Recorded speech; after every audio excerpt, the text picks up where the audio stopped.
रोहित नाम का लड़का आयशा नाम की लड़की से मिलता है इंस्टाग्राम के थ्रू, एंड उसके कॉमन फ्रेंड्स ने उसको सजेस्ट किया होता है कि इससे मिल, इससे बात कर, मज़ा आएगा। फिर वो चैट करते हैं, लंबी लंबी बातें होती है, लॉन्ग ड्राइव्स होती है, डिनर पे ले जाते हैं, अच्छे से मज़ा आता है लड़की को। लेकिन फिर लड़की थोड़े टाइम बाद बोलती है, यार मुझे पता है ऐसा मैन पसंद है जो लीड करना जानता हो, जो मुझे लीड कर सके। फिर वो रोहित डिसाइड करता है, ठीक है अब तो मैं इसको डिनर पे लेके जाऊंगा, अच्छी जगह पे खाना खिलाऊंगा एंड सारी चीज़ें प्लान करूंगा। फिर वो प्लान करता है, उसको लेकर जाता है। एंड फिर वो बोलती है, यार तुमने मुझे मूड के बारे में तो पूछा नहीं कि आज मैं सब कैसा फील कर रही हूँ, आज मेरा कैसा मूड है, फीलिंग्स कैसी है तुम्हारी, या मैं तुम कैसी हो, ऐसा कुछ तुम पूछ ही नहीं रहे, तुम्हें पता नहीं इंटरेस्ट ही नहीं है मेरे में। फिर वो दूसरी बार ये चीज़ का ध्यान रखता है एंड उसको पूछता है कि कैसी हो तुम एंड ये सारी चीज़ें। लेकिन फिर वो बोलती है, यार तुमने कभी तक मुझे, आज तक इतना टाइम हो गया हमारे बीच में, लेकिन तुमने कभी तक मुझे सरप्राइजेस नहीं दिए, कुछ भी ऐसी नई फीलिंग नहीं दी। तो फिर वो दूसरी बार सरप्राइज देता है, लेकिन फिर भी अब वहाँ पे बंदी बोलती है, यार पता नहीं अभी कुछ तो मिसिंग है। तो फिर वो बोलता है कि ठीक है, मैं इमोशनली ऐसा फील कर रहा हूँ, इमोशनली मैं ऐसा पर्सन हूँ, मेरी लाइफ में ये सिचुएशंस हुई है। तो वो बंदी बोलती है, यार अब मुझे पता नहीं बहुत ज़्यादा इंटेंस फील हो रहा है, बहुत ज़्यादा सीरियसनेस फील हो रही है, पता नहीं कुछ अजीब सा लग रहा है। तो फिर वो थोड़ा डिस्टेंस क्रिएट करता है। तो वो बोलता है कि तुम तो इतना ज़्यादा डिस्टेंस क्रिएट कर रहे हो, तुम अभी तक मेरी लाइफ में आए ही नहीं है, इतनी जल्दी इतना दूर जा रहे हो तुम मेरी लाइफ से, ये क्या चल रहा है, तुम कोई गेम खेल रहे हो क्या, ऐसी बातें करती है। फिर वो बोलती है कि यार पता नहीं कुछ तो मिसिंग है हम दोनों की लाइफ में, ऐसा फील नहीं हो रहा जैसा फील होना चाहिए, वाइब मैच हो रही है, मज़ा आ रहा है, लेकिन फिर भी पता नहीं वो एट्रैक्शन, वो स्पार्क पता नहीं है क्यों नहीं, इतना मज़ा क्यों नहीं आ रहा। हमेशा वो बंदी अनहैप्पी क्यों रहती है, आखिरकार वो कभी भी खुश क्यों नहीं हो पाती। एंड आज इसी चीज़ के बारे में हम जानने की कोशिश करेंगे कि आखिरकार बंदी कभी भी हैप्पी क्यों नहीं रह पाती। सबसे पहले प्रॉब्लम आ जाता है expectations versus reality. Bollywood plus Insta, इन दोनों चीज़ों ने लड़कियों के दिमाग में इतना ज़्यादा डाल के रखा है कि रियल हैप्पी लाइफ, जब बंदे प्यार में होते हैं तब ऐसा ऐसा फील होता है, इतना अच्छा अच्छा लगता है, दुनिया रंगीन लगती है, ये सारी चीज़ें वो लड़की सोचती है कि ऐसा होना चाहिए जब उसे भी प्यार होगा तब। परफेक्ट लव ड्रीम, उसको ऐसा लगता है कि ऐसा ही होना चाहिए, एंड अगर ये नहीं हो रहा तो कहीं ना कहीं मेरी मिसिंग है, कहीं ना कहीं ये बंदा मुझे वो चीज़ फील नहीं करवा पा रहा जो मुझे फील करवानी पड़ेगी उसे, तभी तो जाके हम दोनों के बीच में प्यार है वो चीज़ हो पाएगी ना, तभी तो कमिटमेंट आ पाएगा। पर रियल लाइफ ऐसे काम नहीं करती। रियल लाइफ में होती है क्या, ईएमआईज होती है, वर्क स्ट्रेस होता है, ट्रैफिक होता है, पेरेंट्स होते हैं जो बोलते हैं कि इतने बजे आ जाना है, इतने बजे के बाद तुम घर पे नहीं जा सकती। सो ईएमआई, इट्स रियलिटी राइट, कि लोगों की लाइफ में ईएमआई चलती ही रहती है, गाड़ी की होगी, घर की होगी। फिर वर्क स्ट्रेस, इतना ज़्यादा वर्क लाइफ बैलेंस मैच नहीं हो पाता, उसमें भी बंदी की झिक झिक, ये सारी चीज़ें। फिर gap between fantasy and reality, ये गैप क्रिएट हो जाता है जो उसके मन में फैंटेसी है एंड रियलिटी है, वो दोनों को अच्छे से मैच नहीं कर पाती एंड वो ऐसा सोचती है कि यार ये मेरी लाइफ में मेरे साथ ही कुछ ना कुछ गलत हो रहा है, एंड इसीलिए फिर उसकी लाइफ में आ जाता है डिससेटिस्फैक्शन। तुम कुछ भी कर लो, वो कभी भी उस बंदी के लिए इनफ नहीं हो पाएगा। You can't make real life feel like a movie. लेकिन यहाँ पे तुम्हें इस चीज़ को समझना पड़ेगा कि स्टार्टिंग में ही रियल एक्सपेक्टेशंस उसको बतानी पड़ती है कि देखो ये मूवी नहीं चल रही, यहाँ पे ऐसा नहीं है कि हर बार तुम्हें मज़ा ही आएगा। स्टार्टिंग में भी अच्छा फील हो रहा है क्योंकि तुम एक दूसरे को नहीं जानते, लेकिन धीरे धीरे एक दूसरे को जानने लगोगे, समझने लगोगे, तब बोरिंगनेस आ जाएगी, एंड ये नॉर्मल है, ऐसा ही होता है। सो कंपैरिजन ट्रैप आ जाता है। फिर कजिन्स दुबई ट्रिप, उसके कजिन्स जा रहे हैं दुबई ट्रिप में और तुम उसे कहीं लेकर नहीं जा रहे, एंड ये सारी चीजें डेटिंग के फेज में भी अप्लाई होती है and starting of the marriage में भी फील होती है। तो ये चीज को याद रखना। तो वो देखेगी यार कि मेरे बंदे, मेरे फ्रेंड्स, मेरी फैमिली दुबई ट्रिप जा रहे हैं और तुम मुझे ले ही नहीं जा पा रहे, लेकिन तुम्हारे पास काम है, अभी तुम थोड़े टाइम बाद ले जा पाओगे या अभी नहीं ले जा सकते, अभी तुम्हारी फाइनेंशियल कंडीशन इतनी अच्छी नहीं है। सो फ्रेंड्स एंगेजमेंट रिंग, या तो फिर उसकी फ्रेंड को जो भी उस बंदे ने एंगेजमेंट रिंग दी है तो वो बहुत ही ज्यादा महंगी है, बहुत ही ज्यादा अच्छी है। रील्स, फिर रील्स में तो दिखाते ही है कि इतनी अच्छी अच्छी जगह पे जाके लोग वेडिंग करते हैं एंड इतने सारे लोग आते हैं एंड इतनी ज्यादा अच्छी जगह पे वो शादी करते हैं, ये सारी चीजें उसे दिखाई जाती है। सो रिलेटिव कंपैरिजन, एंड इसीलिए वो कहीं ना कहीं ये सारी चीजों का कंपैरिजन करने लगती है। Even good relationships feel less, and इसीलिए बहुत सारी अच्छी रिलेशनशिप होगी उसकी, रोहित की और आयशा की भी अच्छी रिलेशनशिप थी, सब कुछ करने के लिए वो तैयार था रोहित, लेकिन फिर भी वो सेटिस्फाई हो ही नहीं रही थी क्योंकि वो कहीं ना कहीं अपने आप को अपनी फ्रेंड्स के साथ, अपने कजिन्स के साथ एंड किसी मूवी स्टार के साथ अपनी लाइफ को कंपेयर कर रही थी, एंड इसीलिए वो कभी भी सेटिस्फाई ही नहीं हो पा रही थी। Unrealistic benchmarks, chronic discontent. देखो एंड जब भी तुम्हारे अनरियलिस्टिक एक्सपेक्टेशंस होती है, बेंचमार्क्स होते हैं कि नहीं ऐसा तो होना ही चाहिए क्योंकि मैं इतनी अच्छी बंदी हूं, मैं इसकी लाइफ में इतना कुछ ला रही हूं, एंड वो एक बेंचमार्क सेट करके रख देती है कि हाँ ये चीज अगर नहीं करेगा तो दिक्कत है। तो यही सारी चीजें फिर क्रॉनिक डिस्कंटेंट में बदल जाती है। So reels not equals to reality. तुम्हें उसको समझाना पड़ेगा या क्लैरिटी लानी पड़ेगी कि बच्चा ऐसा नहीं होता, जैसे रील्स में चल रहा है वैसा रियल लाइफ में हम नहीं चल सकते ऐसे, ठीक है। तो ये समझना पड़ेगा उसे। फैमिली प्रोग्रामिंग, ये भी एक बहुत बड़ा रूट कॉज है।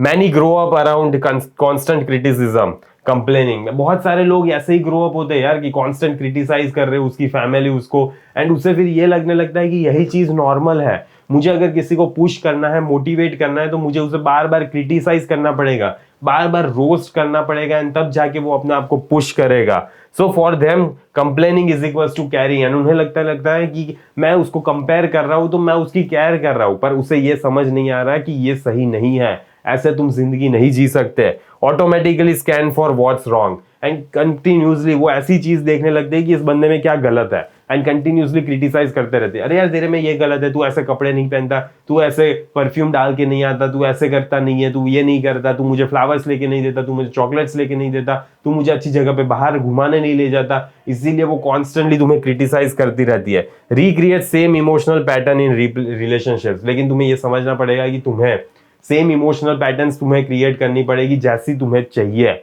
वो तुम्हें सारी चीजें देखो कम्युनिकेशन के ही थ्रू होती है, एंड अगर तुम ये सारी चीजें कम्युनिकेट नहीं कर पा रहे एंड वो कुछ और सोच रही है एंड तुम वो सारी चीजें करना ही नहीं चाहते या नहीं करने वाले, सारी चीजें उससे पता होनी चाहिए कि तुम्हारा स्टैंडर्ड क्या है, तुम क्या चाहते हो अपनी लाइफ में, वो क्या चाहती है, ये सारी चीजों के बारे में डिस्कशन होना चाहिए। फिर communication mismatch, anything is fine not equals to anything is fine. जब भी लड़की बोलती है ना हाँ सब कुछ ठीक है मुझे कोई दिक्कत नहीं है, आयशा ने भी बोला था मुझे कोई दिक्कत नहीं है सब कुछ ठीक है, लेकिन उसे दिक्कत थी, वो क्लियरली डिससेटिस्फाइड लग रही थी, उसकी शक्ल पे लिखा हुआ था कि वो कितनी ज्यादा स्ट्रेस में है या पता नहीं क्या ही हो रहा है इसे, ऐसी शक्ल क्यों बना रही है सड़ी हुई, उसे नहीं समझ आ रहा था। रोहित भी ऐसे ही कंफ्यूजन में था कि ये क्या चल रहा है यार, बोल रही है कि ठीक हो लेकिन है तो नहीं ठीक, इसकी शक्ल तो उतरी हुई है, तो चल क्या रहा है आखिरकार। अनस्पोकन एक्सपेक्टेशंस, मैन कीप्स गेसिंग फेल्स एनीवे, एंड यही दिक्कत आती है। देखो अनस्पोकन एक्सपेक्टेशंस, वो कभी भी अपनी एक्सपेक्टेशंस बोलती ही नहीं है तुम्हें, वो कभी भी तुम्हें बताएगी नहीं कि आखिरकार उसे चाहिए क्या, एंड हम क्या करते हैं, हम कंटिन्यूसली गैस करने लगते हैं कि मे बी उसे ये चाहिए होगा, मे बी ऐसा करूंगा तब जाके वो खुश हो जाएगी, मे बी तब जाके उसके जीवन में थोड़ी अच्छी खुशी आ पाएगी, लेकिन नहीं, फिर भी कुछ नहीं होता, एंड सारी चीजें at the end of the day fail हो जाती है, जीरो से ही फिर वापस तुम्हें स्टार्ट करना पड़ता है। मेन प्रॉब्लम यही है कि लैक ऑफ क्लैरिटी है, एंड ये ले जा रहा है तुम्हें फ्रस्ट्रेशन की तरफ, एंड यही फिर ब्लेम लूप कंटिन्यूसली मोड पे रिपीट होता जाता है। सो डिवैल्यूएशन फ्लिप की बात कर लेते हैं। न्यू एक्साइटिंग, देखो स्टार्टिंग में ना बहुत ज्यादा मजा आता है, एंड ये सबको पता है कि स्टार्टिंग में जब भी रिलेशनशिप में आते हो, डेटिंग कर रहे हो तो या नई नई शादी हुई होती है, सगाई हुई होती है, तब कितना ज्यादा मजा आता है, लेकिन फैमिलियर जब हो जाते हो तब वो धीरे धीरे फिर सारी चीजें बोरिंग हो जाती है। Expectations keep rising after each effort, and her bar expectations बढ़ती ही जाती है, कितने भी एफर्ट डाल दो लेकिन फिर भी वो एक्सपेक्टेशंस कम ही नहीं हो पाती, एंड यही आती है सबसे बड़ी प्रॉब्लम की जड़। नो मीनिंग ओनली नॉवेल्टी, कोई मीनिंग नहीं है, उसे समझ आ ही नहीं रहा कि मुझे आखिरकार क्या चाहिए, उसे बस नॉवेल्टी सीख करनी है, मुझे कुछ अलग चाहिए, मुझे कुछ अलग करना है, यही मैं रोज रोज एक ही चीज तो नहीं खा सकती ना यार। लीड्स टू रेस्टलेसनेस, एंड यही चीज की वजह से वो रेस्टलेस हो जाती है, वो ऐसी हो जाएगी कि तुम्हें बार बार परेशान करेगी, चिड़चिड़ी हो जाएगी, कुछ कुछ हरकतें करेगी, तो सारी चीजें होती जाएगी। एस्केलेट मीनिंग नॉट मनी और ड्रामा, लेकिन तुम्हें समझना पड़ेगा कि तुम्हें मीनिंग पे ही फोकस करना है कि आखिरकार ऐसा वो कर क्यों रही है, उसे करना क्या है, आखिरकार उसे अपनी लाइफ में चाहिए क्या। तुम कभी भी मनी या ड्रामा पे फोकस नहीं करोगे, उसको ठीक है कितने पैसे चाहिए, या तो फिर ड्रामा को टॉलरेट नहीं करोगे, अगर टॉलरेट किया तो यही सारी चीज तुम्हारी लाइफ में और ज्यादा बड़ी दिक्कत क्रिएट करेगी। प्रेशर स्टैक की बात कर लेते हैं। पेरेंट्स, रिलेटिव्स, टाइमलाइन प्रेशर, कब शादी करोगे, देखो रिलेटिव्स, पेरेंट्स, सभी लोग हमें यही बताते हैं कब शादी करोगे, कब शादी करोगे, एंड इसकी वजह से हमें ऐसा लगने लगता है कि अरे एक लड़की मेरी लाइफ में आई तो अब इससे ही सारी चीजें सही हो जानी चाहिए, क्योंकि मेरे पास टाइम नहीं है यार, फिर वापस किसी और को डेट करूंगा, फिर वापस वो मना कर देगी, फिर वापस वही सारी चीजें रिपीट होती रहेगी, फाइनली फिर बाद में मैं शादी कब करूंगा, कब होगा, एंड ये लोग वापस टॉलरेट करने के लिए मुझे आ जाएंगे टॉर्चर करने के लिए कि कब शादी कर रहे हो, कब शादी कर रहे हो।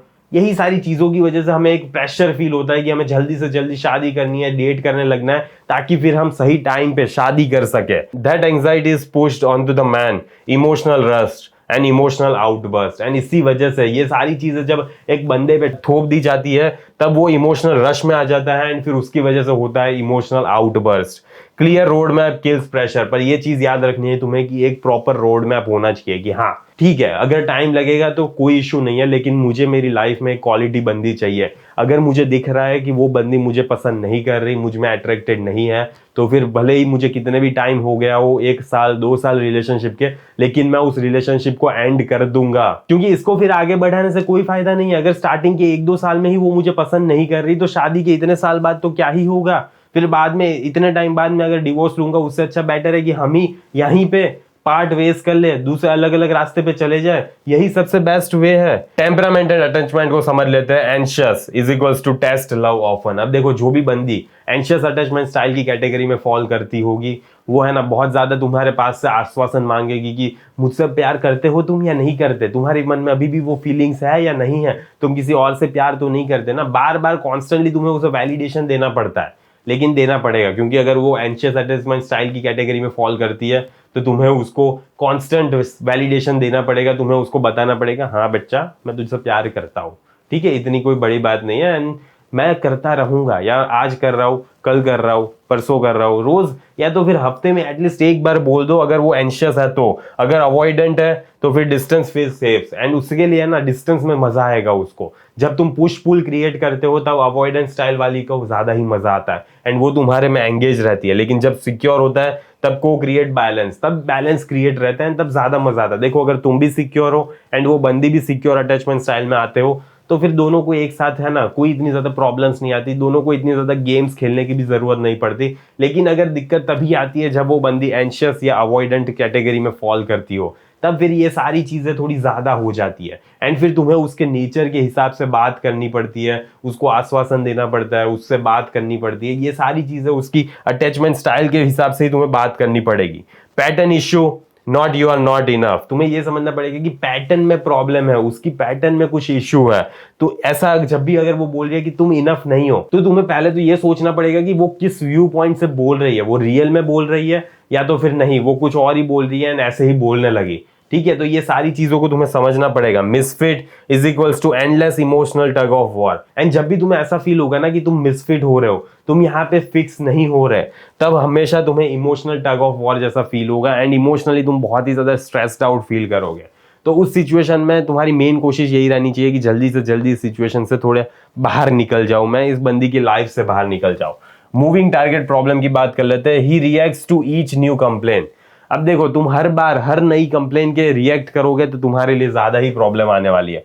Tries harder each time. हर बार तुम और ज्यादा ट्राई करोगे तो और ज्यादा दिक्कत आएगी। रोहित ने कैसे दिक्कत क्रिएट की थी, जब भी बंदी बोलती थी तुम मुझे पूछते ही नहीं हो, तुम मेरी फीलिंग्स के बारे में पूछते ही नहीं हो, तुम प्लान करते ही नहीं हो, तब वो वापस उसकी हर बात मानने लगा, तो वो उसके लिए और प्लान करने लगा, और अच्छी जगह पे डेट पे ले जाने लगा, और ज्यादा पूछने लगा, अपने इमोशंस बताने लगा। ये सारी चीजें रोहित ने की, लेकिन यही कहीं ना कहीं उसने गलती कर दी ना।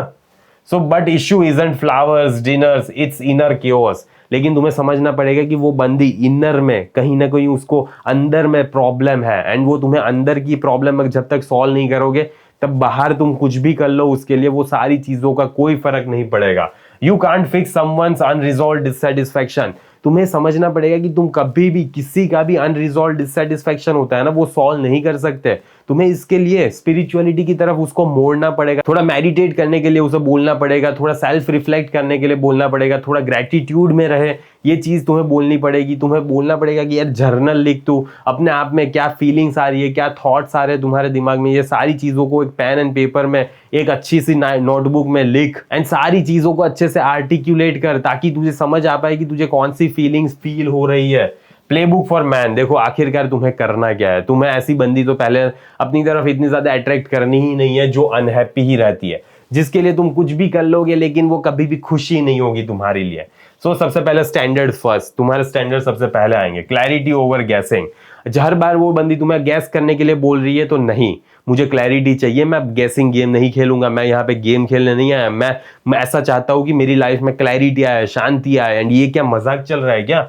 No silent punishment. अगर वो तुम्हें साइलेंट पनिशमेंट दे रही है तो भी तुम उसको वहां पे बोलोगे कि ये क्या चल रहा है यार, मैच्योरिटी कहाँ है इस चीज में। अगर तुम्हें कुछ प्रॉब्लम है तो बोलो मुंह में से, सॉल्व करेंगे हम दोनों एक दूसरे के साथ। Clear boundaries, work, gym, family not equals to guilt, इस सारी चीजों पे तुम्हें फोकस करना है। Thoughtful not equals to hoop jumping.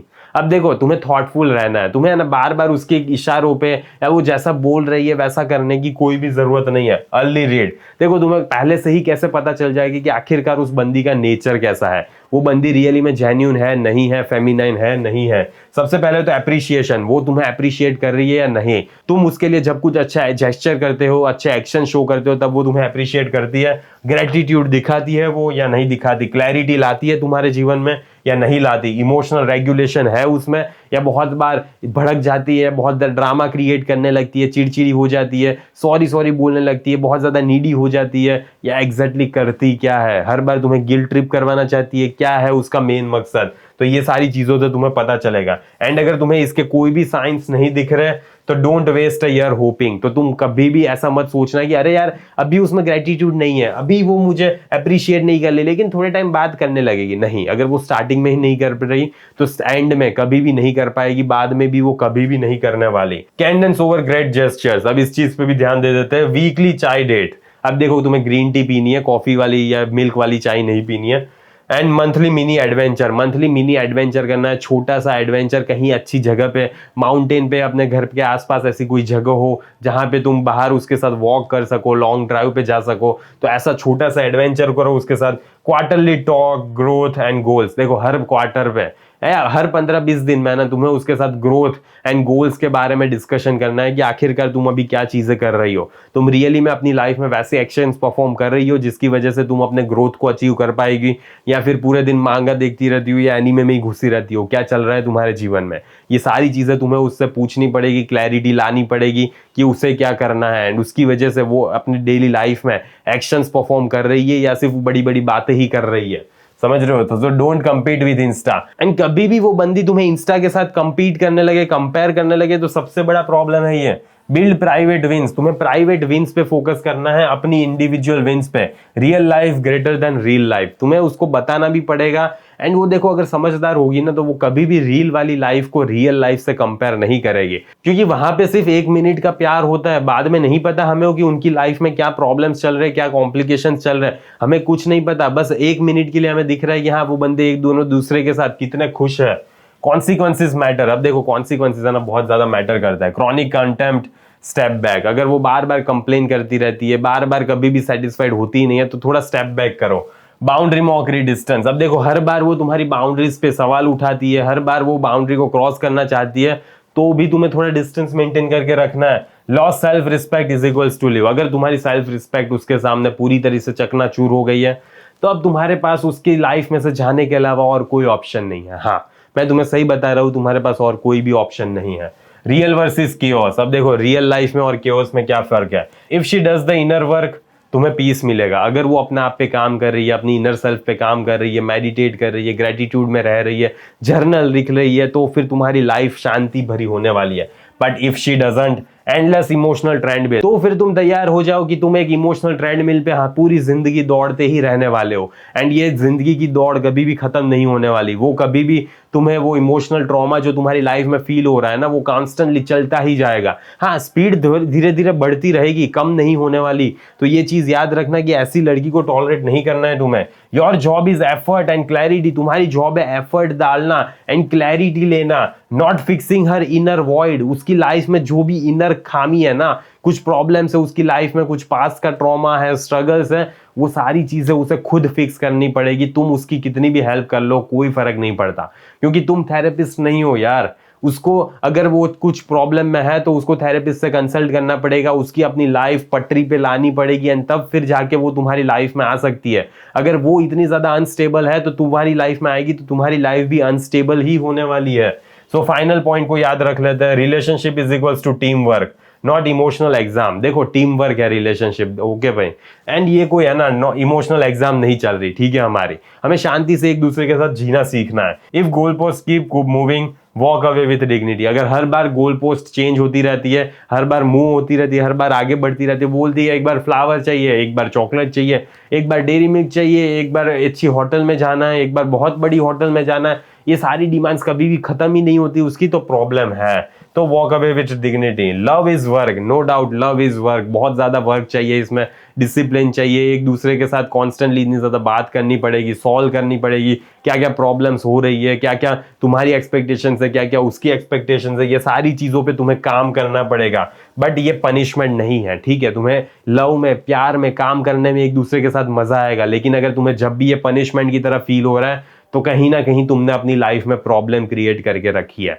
And एक लास्ट चीज बता देता हूँ, स्टार्टिंग में मुझे है ना लड़की को डेट करने में बहुत ज्यादा प्रॉब्लम आ रही थी। मुझे नहीं समझ आ रहा कि कैसे मैं उसको ऐसा टेक्स्ट करूं कि वो मुझे मिलने के लिए रेडी हो। मैं कुछ भी कर लूं, जितनी भी कोशिश कर लूं, वो कभी भी मुझसे बाहर मिलने आएगी नहीं। इंस्टा पे तो घंटों घंटों बात करेगी, 1-2 महीने तक हम बात करते रहेंगे, लेकिन जैसे ही मैं उसको डेट पे बुलाऊंगा तो वो मना कर देगी। घोस्ट तो नहीं होता था मैं, लेकिन बात चलती रहती थी, लेकिन वो बाहर आने के लिए सीधा मना कर देगी। लेकिन मैं तब ये समझ ही नहीं पा रहा था कि वो बाहर आने के लिए इसलिए मना कर रही है क्योंकि उसे बस एक इमोशनल पिलर चाहिए। एंड मैं उसका वो इमोशनल पिलो था, ठीक है, वो जहां पे मेरे साथ आके रोती थी, लेकिन वो कभी भी मेरे साथ बाहर जाना नहीं चाहती थी, कभी भी वो अट्रैक्शन वो फील नहीं कर रही थी, कभी भी वो मेरी लाइफ में आना नहीं चाहती थी। वो उसे बस ये चाहिए था कि कोई ऐसा बंदा हो जो मेरी बातें सुने, एंड वैसा ही बंदा मैं बन गया था। तो इसीलिए फिर मैं उस चीज से तो मूव ऑन हुआ, एंड फिर मैंने सोचा कि आखिरकार ऐसा क्या करना है कि बंदी डेट पे चले। एंड स्टार्टिंग के थोड़े हफ्ते में ही, 1-2 हफ्ते में ही वो मेरे साथ बाहर टेबल पे हम दोनों एक दूसरे के सामने बैठे होने चाहिए एंड बात कर रहे होने चाहिए। ये मुझे ऐसा टाइम पास नहीं चाहिए, मैं इंस्टा पे या व्हाट्सएप पे या तो फिर डेटिंग एप्लीकेशन पे चैट नहीं खेलता रहूंगा। मुझे रियली में ये चाहिए कि मैं उस बंदी को बाहर मिलूं, ठीक है, एंड फाइनली वो फिर मेरी लाइफ में आ पाए। तो ये चीज आखिरकार मैं कैसे करूंगा। And bar bar constantly trial and error के बाद फाइनली मुझे वो चीज पता चल गई कि आखिरकार ये सारी चीजें करनी कैसे है, आखिरकार मुझे कैसे ऐसे बोलना है उसको, कौन सी वो चीज करेगी तब मुझे क्या करना है जिसकी वजह से मैं उसको डेट पे ले जा पाऊंगा। एंड डेट पे मुझे क्या चीज करनी है, क्या चीज नहीं करनी, सारी चीजें फिर मैंने A to Z कंपाइल की एंड एक कोर्स बनाया। तो अगर तुम्हें वो कोर्स चाहिए तो तुम चेक कर सकते हो, तुम्हें कमेंट में लिंक मिल जाएगी। एंड 25% डिस्काउंट चल रहा है जो बस दिवाली की वजह से है। अगर तुम अभी नहीं लोगे तो फिर बाद में फिर महंगा लेना पड़ेगा, अगर नहीं लेना तो फिर मुझे कोई इशू नहीं है। लेकिन अगर अभी तुम्हें डिस्काउंट का फायदा उठाना है एंड तुम्हें चाहिए कि वो बंदी तुम्हारी लाइफ में इजीली अट्रैक्ट हो जाए एंड तुम उसको डेट पे बाहर ले जा सको एंड फाइनली अपनी लाइफ में ले आ सको, तो फिर वो कोर्स को चेकआउट करो। एकदम डिटेल में बनाया है सारी चीजें। एंड अगर फिर भी तुम्हें कोई प्रॉब्लम हो रही है, फिर भी तुम्हें कोई इश्यू आ रहा है, तो फिर मुझे यहीं पे कमेंट करना। अगर बहुत सारे लोगों को वो सेम प्रॉब्लम आएगी तो मैं कोर्स में ऐड भी करूंगा सारी चीजें। एंड उसमें माइंडसेट भी बताया हुआ है मैंने कि कैसे तुम्हारी माइंडसेट होनी चाहिए, क्या तुम्हें क्या करना है, कौन सी सिचुएशन में अगर लड़की तुम्हें रिजेक्ट कर देती है तब तुम्हारी माइंडसेट क्या होनी चाहिए, फिर दूसरी लड़की को कैसे परस्यू करना है, कैसे उससे बात करनी है, सारी चीजें मैंने बताई हुई है एक मैस्कुलिन वे में। हमें नीडी तो बनना है नहीं, तो हमारी वो मेंटालिटी भी रहनी चाहिए चैड वाली, ठीक है, मैस्कुलिनिटी वाली। तो वैसी मेंटालिटी में हम लड़की को कैसे अपनी तरफ अट्रैक्ट कर पाएंगे, वो सारी चीजें मैंने बताई हुई है। तो कोर्स को चेकआउट करो, कमेंट में तुम्हें पिन मिल जाएगी। आज के वीडियो को यहीं समाप्त करते हैं, जल्दी मिलेंगे अगले वीडियो में। अंटिल देन बाय बाय, सी या।